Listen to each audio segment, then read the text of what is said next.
नमस्कार, मैं विश्वास राय आपका स्वागत करता हूं टारगेट विद विश्वास राय चैनल में। आज हम भारतीय संविधान के सबसे महत्वपूर्ण चैप्टर भारत का महान्यायवादी अटॉर्नी जनरल ऑफ इंडिया पर हम विचार करेंगे। और याद रखिएगा बच्चों कि लगातार जो एग्जामिनेशन है आपके और भारतीय संविधान उसमें बहुत ही महत्वपूर्ण अपना इंपॉर्टेंट रोल प्ले करेगा और उसमें बहुत ही महत्वपूर्ण चैप्टर है भारत का महान्यायवादी। एक प्रश्न तो मान के ही चलिएगा कि भारत के महान्यायवादी से आपको एक प्रश्न मिलने वाले हैं। बहुत लंबा वीडियो नहीं है, बहुत बड़ा चैप्टर नहीं है, अतः आप इसे बहुत कॉन्सेप्ट से देखेंगे और यकीन मानिएगा इस वीडियो से आपको महान्यायवादी पूरी तरह क्लियर होगा। तो बच्चों याद रखिएगा कि भारत का महान्यायवादी भारतीय संविधान के अनुच्छेद 76 में वर्णित है। अनुच्छेद 76 जो है वो भारत के महान्यायवादी की चर्चा करता है। भारत का महान्यायवादी आप इस तरह से भी कह सकते हैं कि भारत का जो महान्यायवादी होता है वो भारत सरकार का प्रथम विधि अधिकारी होता है, यानी उसे भारत सरकार का वकील कहा जाता है। इस तरीके से भी आप इसे इंगित कर सकते हैं। यानी याद रखिएगा बच्चों, जो भारत का महान्यायवादी होता है वो भारत सरकार का प्रथम विधि अधिकारी होता है। भारत सरकार का प्रथम विधि अधिकारी होता है। तो कई बार तो क्वेश्चन यहीं से पूछा गया है, इसी लाइन से पूछा गया है कि भारत सरकार का प्रथम विधि अधिकारी कौन है, यानी भारत सरकार का प्रथम विधि अधिकारी कौन होता है। तो आपका आंसर होता है कि भारत सरकार का जो प्रथम विधि अधिकारी होता है वो भारत का महान्यायवादी होता है, या यूं भी कह सकते हैं कि ये भारत सरकार का वकील होता है, भारत सरकार का वकील होता है। और एक बात और याद रखिएगा बच्चों, अनुच्छेद 76 के खंड 1 में यह कहा गया है कि आर्टिकल 76 का जो खंड 1 है कि इसकी नियुक्ति जो होती है वो राष्ट्रपति के द्वारा होती है। इसकी नियुक्ति राष्ट्रपति द्वारा होती है। और एक बात और याद रखिएगा बच्चों कि राष्ट्रपति के द्वारा इसकी नियुक्ति होती है भारत के महान्यायवादी की, और राष्ट्रपति के प्रसाद पर्यंत ही यह अपना पद धारण करता है। यानी राष्ट्रपति के प्रसाद पर्यंत यह अपना पद धारण करता है। आप यूं भी कह सकते हैं कि जो इसका कार्यकाल अगर आपसे पूछता है कि भारत के महान्यायवादी का कार्यकाल कितना होता है, तो आप कह सकते हैं कि यह राष्ट्रपति के प्रसाद पर्यंत पद धारण करता है। राष्ट्रपति के प्रसाद पर्यंत अपना पद धारण करता है। प्रसाद पर्यंत अपना पद धारण करता है। तो जो एक शब्द आ रहा है कि प्रसाद पर्यंत, उसका अर्थ होता है कि जब तक कि राष्ट्रपति चाहे। और आप जानते हैं हमारे भारतीय संविधान में बच्चों कि राष्ट्रपति का अर्थ ही मंत्री परिषद से लिया जाता है, यानी जब तक कि मंत्री परिषद चाहे यानी मंत्रिमंडल चाहेगा तब तक वो उसका कार्यकाल बना रहेगा। यानी इसके कार्यकाल के बारे में संविधान में केवल इतना लिखा हुआ है कि राष्ट्रपति के प्रसाद पर्यंत अपना पद, राष्ट्रपति के प्रसाद पर्यंत अपना पद धारण करता है। राष्ट्रपति के प्रसाद पर्यंत अपना पद धारण करता है। इसकी नियुक्ति कौन करता है? तो आंसर होता है कि इसकी नियुक्ति राष्ट्रपति द्वारा की जाती है।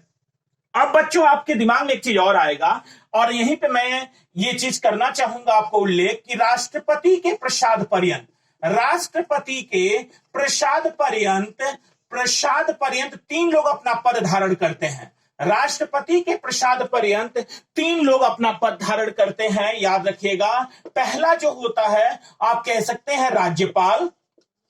राज्यपाल भी राष्ट्रपति के प्रसाद पर्यंत ही पद धारण करता है। दूसरा जो होता है बच्चों वो होता है कि संघ के मंत्री,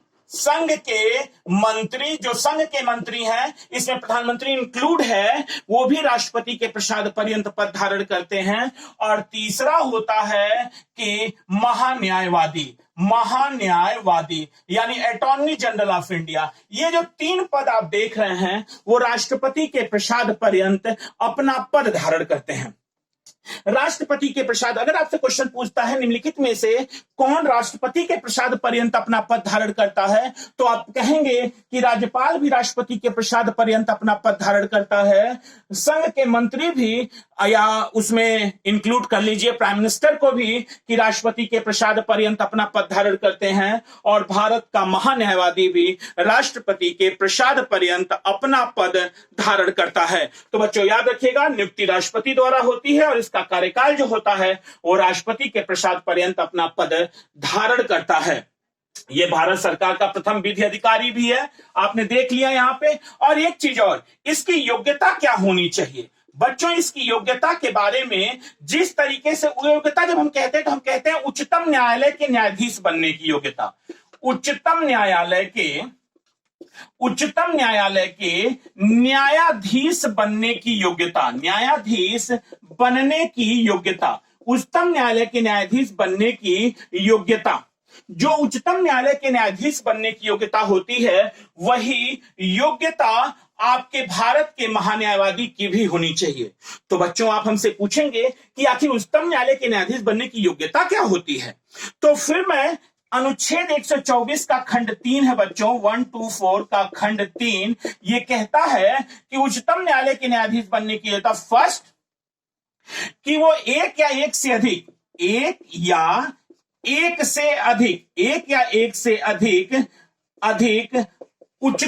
हाई कोर्ट, उच्च न्यायालय में 5 वर्ष तक न्यायाधीश हो, 5 वर्ष तक न्यायाधीश रह चुका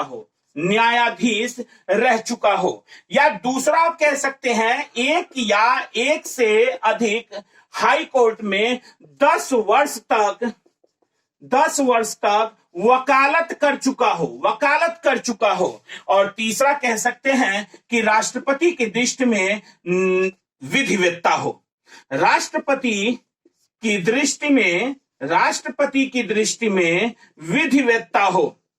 विधिवेत्ता हो, यानी कानून का जानकार हो। यानी ये जो 3 आप देख रहे हैं बच्चों, पुनः एक बार कहूंगा कि जो भारत के महान्यायवादी की योग्यता होती है, वो उच्चतम न्यायालय के न्यायाधीश बनने की योग्यता ही उसकी भी योग्यता मानी जाती है। तो उच्चतम न्यायालय के न्यायाधीश बनने की योग्यता जो है वो अनुच्छेद 124 के खंड 3 में दिया हुआ है बच्चों, जिसमें पहला कहता है एक या एक से अधिक उच्च न्यायालय में 5 वर्ष तक वो न्यायाधीश रह चुका हो, दूसरा कहता है एक या एक से अधिक हाई कोर्ट या उच्च न्यायालय में 10 वर्ष तक वकालत कर चुका हो, और तीसरा कहता है कि राष्ट्रपति की दृष्टि में वह विधिवेत्ता हो। आप पढ़ रहे हैं भारत का महान्यायवादी जो भारत सरकार का वकील है। और एक बात और याद रखिएगा बच्चों, इसकी सहायता के लिए एक सॉलिसिटर जनरल और 2 अतिरिक्त सॉलिसिटर जनरल होते हैं। तो सॉलिसिटर और अतिरिक्त सॉलिसिटर जनरल जो होते हैं वो संविधान में उसकी व्याख्या नहीं है, वो भारत सरकार द्वारा सृजित पद माने जाते हैं, जबकि भारत का महान्यायवादी जो है, याद रखिएगा, वो एक संवैधानिक पद है जिसका उल्लेख भारतीय संविधान के अनुच्छेद 76 में दिया गया है। एक अनुच्छेद की और चर्चा करूंगा यहां पे बच्चों, याद रखिएगा कि अनुच्छेद 88 जो कि बहुत महत्वपूर्ण है, और यकीन मानिएगा बार बार ये क्वेश्चन पूछता है कि अनुच्छेद 88 जो है बच्चों याद रखिएगा, ये कहता है कि ये सदन का सदस्य न होते हुए भी सदन की बैठक में भाग लेता है, चर्चा करता है, परंतु मतदान नहीं करता। यानी भारत का जो महान्यायवादी है सदन की बैठक में भाग लेता है, सदन की बैठक में भाग लेता है, चर्चा करता है, परंतु मतदान नहीं करता।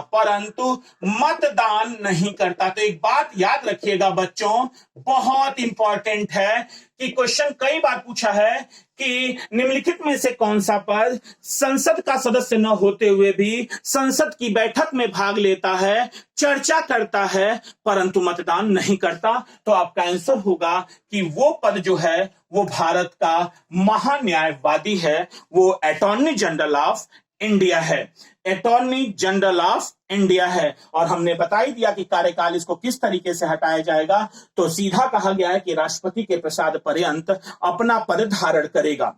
और याद रखिएगा कि पहला जो आपका पहला महान्यायवादी जो थे, पहला महान्यायवादी जो पहले महान्यायवादी थे, महान्यायवादी क्वेश्चन पूछा है एमसी सीतलवाड़। एमसी सीतलवाड़ याद रखिएगा, ये भारत के पहले महान्यायवादी हैं, अटॉर्नी जनरल ऑफ इंडिया हैं। और याद रखिएगा वर्तमान जो महान्यायवादी हैं आपके, वर्तमान महान्यायवादी जो हैं आपके, वर्तमान महान्यायवादी वो है के वेणुगोपालन। के वेणुगोपालन जो हैं वो आपके वर्तमान में भारत के महान्यायवादी हैं, भारत के महान्यायवादी हैं। तो आपने देखा भारत के महान्यायवादी पे कि फिर से एक बार मैं पुनः इस पे लाना चाहूंगा आपको कि भारत के महान्यायवादी में भारत सरकार का एक प्रथम विधि अधिकारी होता है। अनुच्छेद 76 के तहत इसकी नियुक्ति की जाती है राष्ट्रपति द्वारा। कार्यकाल ये राष्ट्रपति के प्रसाद पर्यंत अपना पद धारण करता है। और एक बात और याद रखिएगा कि अनुच्छेद 76 का खंड 2 जो राष्ट्रपति द्वारा निर्देशित विषयों पर भारत सरकार को विधिक सलाह दे, यानी अनुच्छेद 76 का खंड 2 कहता है बच्चों, अनुच्छेद 76 का खंड 2 कहता है कि राष्ट्रपति की सलाह पर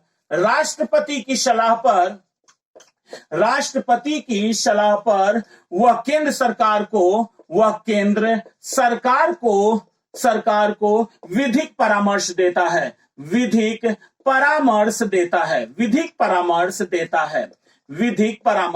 है। तो याद रखिएगा अनुच्छेद 76 का खंड 2 कहता है राष्ट्रपति की सलाह पर वो केंद्र सरकार को विधिक परामर्श देगा। योग्यता जो होगी उच्चतम न्यायालय के न्यायाधीश बनने की योग्यता होगी। जो अनुच्छेद 124 के खंड 3 के तहत 3 टॉपिक हैं। पहला, एक या एक से अधिक उच्च न्यायालय में 5 वर्ष तक न्यायाधीश हो, एक या एक से अधिक उच्च न्यायालय में 10 वर्ष तक वकालत कर चुका हो, या राष्ट्रपति की दृष्टि में वो एक विधि वक्ता हो, जस्टिस हो। और दूसरा हम आपसे कहेंगे अनुच्छेद 88 जो कहता है कि संसद का सदस्य नहीं होता, फिर भी सदन की बैठक में भाग लेता है, चर्चा करता है, परंतु मतदान नहीं करता है। और एक बात और याद रखिएगा, संसदीय समितियों में भी भाग लेता है।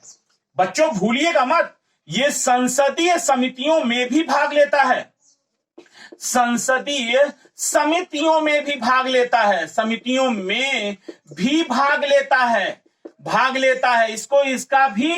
इसको अधिकार है कि वो संसदीय समितियों में भी भाग लेता है। जैसे लोक लेखा समिति है, लोक उपक्रम समिति है, प्राक्कलन समिति है। हाँ, मतदान करने का अधिकार इसको नहीं होता। और लास्ट टॉपिक हम कहेंगे बच्चों आपसे, लास्ट टॉपिक कहेंगे कि इसे निजी प्रैक्टिस पर रोक नहीं लगाई गई है। ये निजी प्रैक्टिस कर सकता है, परंतु ऐसा कोई मुकदमा नहीं लड़ सकता जो भारत सरकार के विरुद्ध है। तो ये आपका भारत का महान्यायवादी है। आशा करते हैं कि आप इसे समझ चुके होंगे, आपने इसे नोट कर लिया होगा एक एक चीजें, और एक भी प्रश्न आपके बाहर जाने वाले नहीं हैं इस टॉपिक से।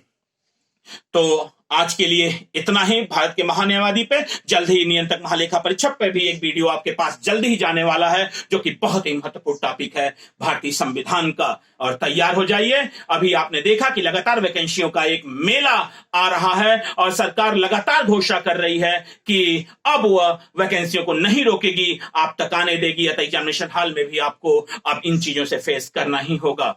इसके लिए अतः आप यहीं पे रोकते हैं इस वीडियो को, पुनः दूसरे वीडियो में मिलेंगे। जय हिंद।